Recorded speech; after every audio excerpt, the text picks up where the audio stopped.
Bonjour à tous et bienvenue sur la chaîne CF3D pour la suite de la vidéo de l'épisode 31 sur le projet RC. Et aujourd'hui, on termine, en tout cas, on va essayer le plus possible de terminer le soufflet du porte-fusée. Je vous avais déjà expliqué le pourquoi, à quoi ça servait le soufflet de porte-fusée, mais j'avais oublié un détail à quoi ça pourrait servir de plus. Le soufflet de porte-fusée sert, de ce que j'en comprends principalement, à éviter les copeaux des freins de disque d'être propagés dans la suspension, ce qui est une bonne nouvelle en ayant une zone d'ouverture pour libérer la boîte que vos disques de frein, vos freins de disque libèrent. Puis en même temps, ça permet de servir de protection. Mais il peut servir aussi à deux autres points. Le premier point qui va être intéressant tout de suite, auquel on veut penser maintenant, c'est permettre le refroidissement des freins à disque.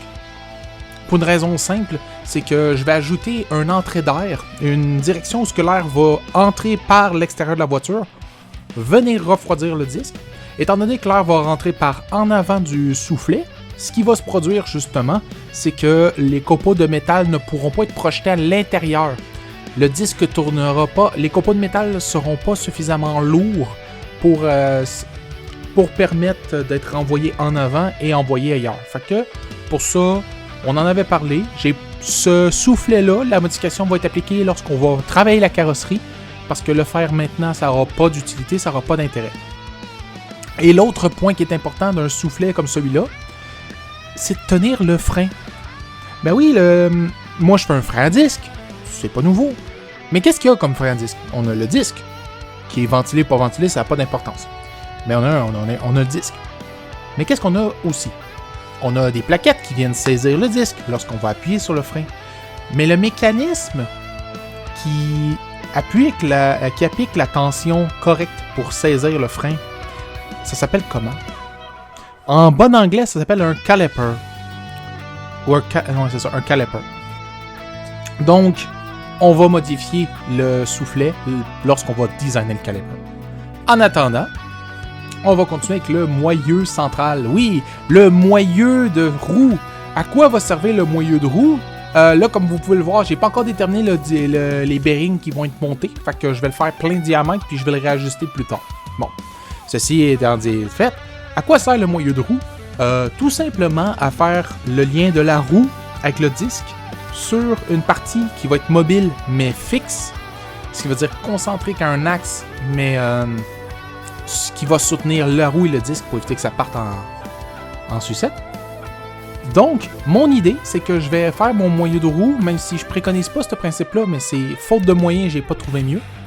Mon moyeu de roue, je vais reprendre le principe de BMW avec leur voiture, où est-ce que le moyeu central de roue qui accueille le disque et la roue sont troués taraudés. De ce fait, lorsqu'on veut insérer les noix de roue, l'idée, ça va être de justement localiser via ce principe-là. Pourquoi? C'est que là, ma voiture est tout petite, fait que c'est correct. Sauf que j'aurais pas encore, même si les budgets se débloquent plus tard, parce que j'ai l'intention de le fabriquer, puis pour le fabriquer, il va me falloir certaines machines. Pour l'instant, je suis en train de mettre des sous de côté, fait que le projet, si tout se passe bien, il se fait cette année. Les pièces vont commencer à se produire cette année. Sinon, ça va être l'année prochaine. Mais pour l'instant, c'est ça. Puis la méthode la plus simple pour ça, c'est d'acheter des vis déjà existantes, de faire des trous filetés.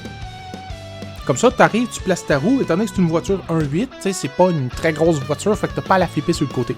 Ben, t'auras pas de problème à la prendre, la mettre sur le côté, fait que tu peux aligner ta roue, laisser la gravité tenir le tout, puis tu mets tes vis. Fait que pour ce principe-là, c'est très facile et très simple. Fait que c'est pour ça que je l'ai adopté tout de suite.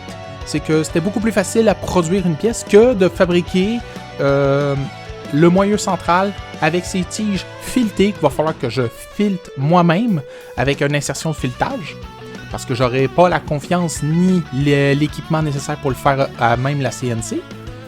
Donc, pour ce principe-là, rien de moins que de prendre des vis puis visser la roue, le disque de frein et le moyeu central ensemble, plutôt que le moyeu central ait ses propres tiges filetées qui va faire la liaison entre tout.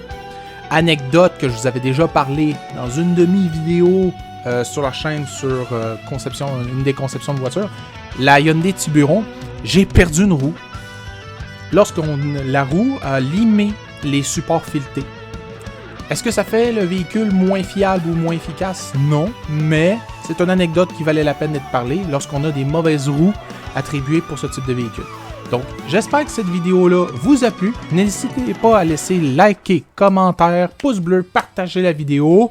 Si vous voulez m'ostiner sur les propos que j'ai eus, n'hésitez pas. Moi, c'est de la pure observation que je fais. Et je vous dis à la prochaine pour d'autres vidéos sur le projet RC et d'autres jeux vidéo, dont le prochain qui arrive ce jeudi. Ciao tout le monde!